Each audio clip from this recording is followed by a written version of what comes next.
Warrant issue हो सकता है, आपकी 14 दिन की जेल हो सकती है। साथियों, अगर आप हमारे साथ टेलीफोनिकली जुड़ना चाहते हैं तो हमारी एक पेड सर्विस है 9306347314।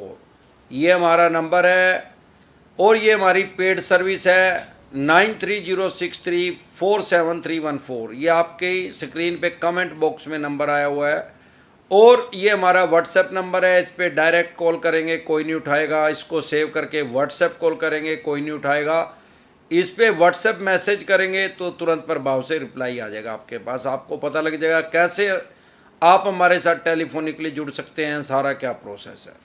साथियों, जैसे कि हम लोक अदालत की बात कर रहे थे, कुछ हमारे यहाँ लोक अदालत का मतलब क्या है। सबसे पहले तो लोक अदालत का मतलब है समझौता अदालत। अलग अलग नाम, जैसे राष्ट्रीय लोक अदालत। ये जो बेसिकली इसका काम है कॉम्प्रोमाइज करवाने का काम है। वो बैठते तो यहाँ जज साहब ही हैं। अब कोई बैंक एनबीएफसी कंपनी ने केस कर दिया किसी के ऊपर और वो उसको लोक अदालत में लेगी। अब जो आम आदमी है उसको पता नहीं, वो अदालत का नाम सुनते ही डर जाता है।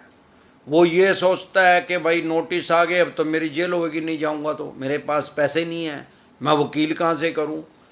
अब कुछ क्या है कि एक आधे बीच में चवन्नी छाप हैं जो ये यूट्यूबर बन चुके हैं टकले, जो नाम मैंने क्या रखा था, काला मिर्चा, जो पहले अखबार लगा के न्यूज़पेपर लगा के पीछे लोगों को स्पीच देते थे, लोगों को बताते थे, उनको सलाह देते थे।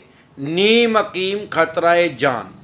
अरे जिसको अपने आप ही कैंसर लिगड़ रही हो जिसकी, वो क्या किसी को दवाई देगा भाई? अपनी कांच तो ठीक कर ले पहलो, दवाई तो भी जीव दी है लोगों ने, है भाई।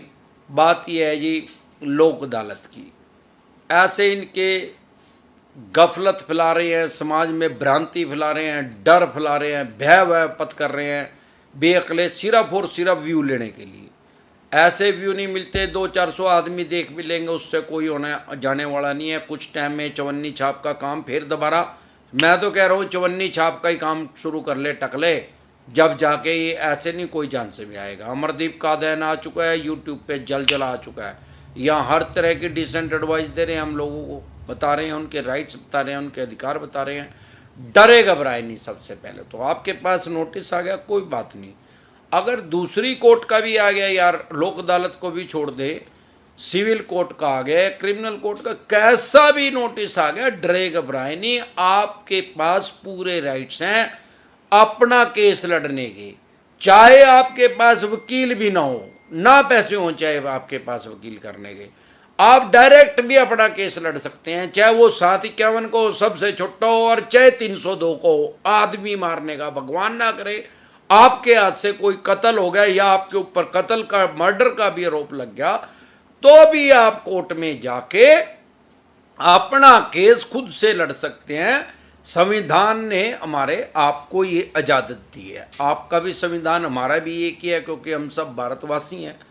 तो जो हमारा संविधान है वो हर आदमी को उसने राइट्स दिए हैं, अधिकार दिए हैं कि वो चाहे तो अपना केस खुद लड़ सकता है, लेकिन आप किसी और का केस नहीं लड़ सकते। आप अपने भाई का, माँ का, बाप का, बहन का, बीवी का, बच्चों का आप नहीं लड़ सकते। अगर बीवी बच्चों का, भाई का, माँ का, बाप का लड़ना है तो आपको एडवोकेट करना पड़ेगा, अधिवक्ता करना पड़ेगा, वकील करना पड़ेगा। आपको अपना केस खुद से लड़ना है, आपके ऊपर रजिस्टर्ड हो रहा है, चाहे सिविल है चाहे क्रिमिनल है, आपके पास पूरे राइट्स हैं। एडवोकेट एक्ट 1961 में कानून बना है कि आप अपना केस खुद लड़ सकते हैं, कोई दिक्कत नहीं है उसमें। आपको कोई डिग्री की जरूरत नहीं है, भले आपने 5वीं क्लास का रखी हो। यह भी नहीं है कि भाई ग्रेजुएशन होनी चाहिए, बीए होना चाहिए, एमए होना चाहिए, पीएचडी होना चाहिए, भाई वकालत की डिग्री ना होते हुए पढ़ा लिखा होना चाहिए। बस आप अपना केस लड़ ले जाके। आपके केस में आपसे बड़ा वकील दुनिया के अंदर कोई नहीं है। आप चाहे सारे देश का सबसे बड़ा वकील भी करेंगे तो आप ये समझो उसके पास सैकड़ों केस हो रहे हैं, उस वकील साहब के पास। भाई जितना उसको बताएंगे उसको 99% ही याद रहेगा, 100% नहीं याद रहेगा, और आपको तो अपना केस 100% ही रहेगा। अब जो लोक अदालत में होता है क्या है, क्यों लोक अदालत का जन्म हुआ, किस लिए लोक अदालत लगाई जाती है? भाई हमारे देश में क्या है, पॉपुलेशन तो बहुत ज्यादा है, जनसंख्या तो लगभग 135 करोड़ के करीब आदमी है, कोर्ट उतनी है नहीं। कोर्ट में क्या है, भीड़ बहुत ज्यादा, रश, ट्रैफिक बहुत ज्यादा है केसों की, खास तौर पे सिविल के केस की। अब वो टाइमली उनको डिसीजन नहीं आ पाता क्योंकि ट्रैफिक इतनी ज्यादा है यार। एक दिन में 400-500 तारीख लगेंगी, बड़ी कोर्ट होगी तो, छोटी भी होगी तो 100-150 तो लगभग लगे ही हैं भाई। और मेट्रो सिटी में आप रहते हो ज्यादा भी लग जाए भाई। अब जज साहब भी तो आदमी है, कितनों का डिसीजन देंगे। तो सरकार भी ये चाहती है, कोर्ट भी ये चाहती है कि जो ये केस हैं इनका भार कम हो, अननेसेसरी ट्रैफिक ज़्यादा ना आए। उसमें कौन से केस जाते हैं, जो समझौता योग्य होते हैं, मतलब जिनमें कॉम्प्रोमाइज अलाउड है, ये समझे सबसे पहले। ऐसा नहीं है कि आपने कोई मर्डर कर दिया और आप उसको लोक अदालत में ले जाओ, वो वहां नहीं लगेगी उसकी तारीख, वो नहीं जा सकता। क्योंकि जो 302 का केस है या 307 का केस है, मर्डर का केस हो गया 302 का, या इरादा कत्ल हो गया 307 का, अटेम्प्ट टू मर्डर हो गया, इस टाइप के केस समझौते अदालत में जा नहीं सकते, कॉम्प्रोमाइज के लायक नहीं है, समझौता योग्य केस नहीं है। वहां जा कौन से कह सकते हैं भाई, मकान दुकान जमीन जायदाद का आपस में भाइयों का रोल हो रहे हो, माँ बाप के लो हो रहे हो, कागजी लड़ाई हो रही हो, भाई मेरा हिस्सा कमाया, मेरा हिस्सा ज्यादा है, वो केस वहां जा सकते हैं। सिविल के सारे केस वहां जा सकते हैं। दीवानी के, हमारे देश में 2 तरह के केस होते हैं, सिविल का, क्रिमिनल का। दीवानी का और फौजदारी का, उन्हीं के आगे आगे अलग अलग ब्रांड है। तो आप सिविल का केस लेके लोक अदालत में जा सकते हैं। उसके अलावा एक्सीडेंटल केस जाते हैं, जो मेरे देखने में आज जा सकते हैं, क्योंकि वो समझौता योग्य है। भगवान ना करे किसी की टांग कट गई, किसी का हाथ टूट गया एक्सीडेंट में, कोई एक्सपायर हो गया, इंश्योरेंस कंपनी के साथ केस चलो, इस टाइप के केस चले जाते हैं। या इसके अलावा कुछ क्रिमिनल केस भी ऐसे हैं जो समझौता योग्य हैं, जिनमें कॉम्प्रोमाइज हो सकता है, जैसे 420 का, इसमें कॉम्प्रोमाइज हो सकता है, ये भी सेटलमेंट की अदालत में जा सकता है, लोक अदालत में। लेकिन होता क्या है, उसमें पहले प्रक्रिया को समझे भाई। 2 नोटिस इशू करे उसने, बैंक या एनबीएफसी कंपनी के नाम, जहां से आपने लोन लिया, क्योंकि आज ज्यादातर तो लोन की सबसे ज्यादा बीमारी है और हम लोन के ही डॉक्टर हैं भाई। इसको कहता हूं, अगर आपसे लोन नहीं दिया जा रहा, इसको कहता हूं मैं लोन की कैंसर। जब आप हमारे साथ टेलीफोनिकली जुड़ते हैं तो मैं ये समझता हूं कि इसकी लोन की कैंसर जो है, इस आदमी की कौन सी स्टेज में पहुंच चुकी है, फर्स्ट, सेकंड, थर्ड, क्या ये दवाई से ठीक हो सकती है या अब इसका ऑपरेशन इलाज है। तो इस तरीके से अब जो वो बैंक या एनबीएफसी कंपनी ने वहां केस डाल दिया, तो वहां से नोटिस तो इशू होएगा, तो कानूनी प्रक्रिया यार। 2 नोटिस इशू होंगे, एक पार्टी के पास जाएगा जो कर्जदार है, एक कर्जदाता के पास जाएगा जिसने कर्ज दिया है। अब मान लो आपने वो नोटिस लिया ही नहीं, तो भी आपके ऊपर कोर्ट कोई कार्रवाई नहीं करेगी, क्योंकि वो तो समझौते की अदालत है। डरे घबराए नहीं है, चवन्नी छाप कहते हैं जो यूट्यूबर बन रहे हैं, जेल हो जाएगी, 14 दिन की जेल हो जाएगी, फलाने की जेल हो जाएगी। अरे भीख मंगे जेल क्या की हो जाएगी यार, कड़ी पंचायत हो रही, मान लो कोई सरपंच बैठा है या एमसी है या आपके चौधरी है या मुखिया है, वो आपको बुला रहा है समझौता करवाने के लिए, 2 पार्टियों की लड़ाई, आपकी मर्जी है, जाओ ना जाओ, आप नहीं करना चाहते समझौता, आपने नोटिस लिया, नो मैटर, कोई फर्क नहीं। आपने ले भी लिया, आप नहीं गए तो भी कोई बात नहीं, उनको समझ में आ जाएगी भाई ये सेटलमेंट करना ही नहीं चाहता है, समझौता करना ही नहीं चाहता। आपने नोटिस ले लिया, आप चले भी गए, आपके पास वकील नहीं है तो आप डायरेक्ट पेश हो जाओ, आपके पास वकील है तो वकील को लेके पेश हो जाओ। मैं तो ये कहता हूं वकील की इसमें जरूरत नहीं, क्यों फीस दो भाई, डायरेक्ट जाके पेश हो जाओ। अब जब आप वहां डायरेक्ट जाके पेश हो जाएंगे तो उस बैंक या एनबीएफसी कंपनी का एक रिप्रेजेंटेटिव जो उसको रिप्रेजेंट कर रहा है, बैंक या एनबीएफसी कंपनी को, वो भी आपको आदमी मिलेगा। तो वहां जज साहब यही बोलेंगे भाई आपस में बातचीत कर लो भाई।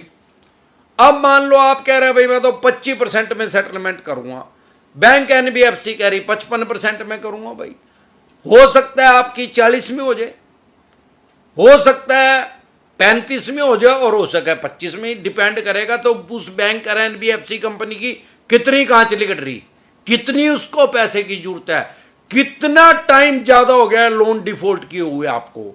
आपके पास पैसे हो तो इनको इस चक्कर में ना पड़ो यार, इनके पैसे ही दे दो।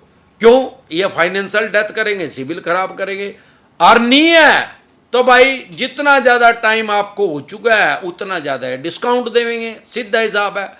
अगर आपकी सेटलमेंट होगी, वहां समझौता हो गया, कॉम्प्रोमाइज हो गया, वो चाहे 25% में हो यार, चाहे 75% में हो, ये मैटर नहीं करता, दोनों पार्टी साइन कर देंगी। जिंदगी में फिर ना तो आप उसको किसी ऊपरी अदालत में चैलेंज कर सकते, और ना ही वो बैंक और एनबीएफसी कंपनी उस केस को, उस पर्टिकुलर लोन को आगे चैलेंज नहीं कर सकता। और ये भी जरूरी नहीं है, ये भी मैं आपका भ्रम दूर कर दूं कि मान लो आपका 10 लाख रुपए का लोन है और वो हो गया कॉम्प्रोमाइज 3.5 लाख रुपए में, और आप ये सोचो जाने से पहले यार 3.5 तो मेरे पे ही नहीं, अगर मेरा 2.5 लाख में भी होगा, मेरे पास तो 2.5 लाख नहीं है। वो कॉम्प्रोमाइज इंस्टॉलमेंट में भी हो जाता है। ये जरूरी नहीं है कि कॉम्प्रोमाइज में नियम शर्तें वहां रखी जाएंगी आपके द्वारा, भाई अभी नहीं है मेरे पे, मैं तो 20-20, 30-30, 40-40 करके दे दूंगा, तो वो इंस्टॉलमेंट में भी हो सकता है। वो डिपेंड करेगा म्यूचुअल अंडरस्टैंडिंग में। अगर किसी कारण से आप 25 कह रहे हैं, वो 35 से 40 से नीचे ही नहीं आ रहा है बैंक या एनबीएफसी कंपनी वाला, तो आपका कॉम्प्रोमाइज नहीं होगा। कॉम्प्रोमाइज नहीं होगा तो नॉर्मल केस हो जाएगा यार। जज साहब आपको फोर्स नहीं करेंगे, दबाव नहीं डालेंगे कि कर कॉम्प्रोमाइज, कोई भी आपके ऊपर दबाव नहीं डालेगा, ना बैंक और एनबीएफसी कंपनी। हाँ ये जरूर है, कोई चवन्नी छाप आ रहे हो, आपको ड्राई 420 लग जाएगी, फलानी लग जाएगी, ना करेगा तो जेल भेज देगा जज, वो ऐसा नहीं होगा, वो फिर नॉर्मल केस हो जाएगा यार, आप अपने घर आ जाओगे बस। अब आपको क्या समझ में आया भाई? लोक अदालत का नोटिस आया, आपने लिया ना लिया नो मैटर, आपने ले लिया, आप नहीं गए नो मैटर, आप चले गए, आपने नहीं किया कॉम्प्रोमाइज नो मैटर, कोई मायने नहीं रखता, आपकी मर्जी है, आप कॉम्प्रोमाइज करें, आपकी मर्जी है ना करें। यहां तक मेरे को लगता है आपको सारी बात समझ में आ गई है। अगर फिर भी कोई दिक्कत परेशानी, आप हमारे साथ टेलीफोनिकली जुड़ना चाहते हैं तो हमारा स्क्रीन पे आपकी नंबर आया हुआ हमारा कमेंट बॉक्स के अंदर, जो कि हमारी पेड सर्विस है 9306347314। ये हमारा व्हाट्सएप नंबर है, इस पे आप कॉल करेंगे कोई नहीं उठाएगा, व्हाट्सएप कॉल करेंगे कोई नहीं उठाएगा, मैसेज करेंगे व्हाट्सएप तुरंत रिप्लाई आएगा आपके पास, आपको पता लगेगा क्या प्रोसेस है। इसके अलावा एक चैनल